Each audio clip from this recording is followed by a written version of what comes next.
వదిన Sunday special lunch ఏం చేశారు? హాయ్ అండి, ఈరోజు సండే కదా. సండే మా ఇంట్లో స్పెషల్ ఏమి ఉండేనో చూపిస్తాను. దారా స్వాతి, కొబ్బరి పాలుతోని కొబ్బరి రైస్ చేశానండి. ఇప్పుడు మనకి దేవి నవరాత్రులు కదండి, రోజుకో కొబ్బరికాయ కొడుతున్నాము. ఇంకా అలాగని కొబ్బరికాయ చెక్కలు చాలా ఉన్నాయని కొబ్బరి పాలుతోని కొబ్బరి రైస్ చేశాను. అలాగే దాని కాంబినేషను పన్నీరు గ్రీన్ పీసు కలిపి కర్రీ. ఈ రెండు చాలా బాగుంటుంది కాంబినేషను.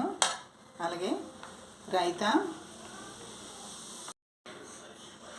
నేను కొంచెం ప్లేట్లో వేసుకుంటున్నాను.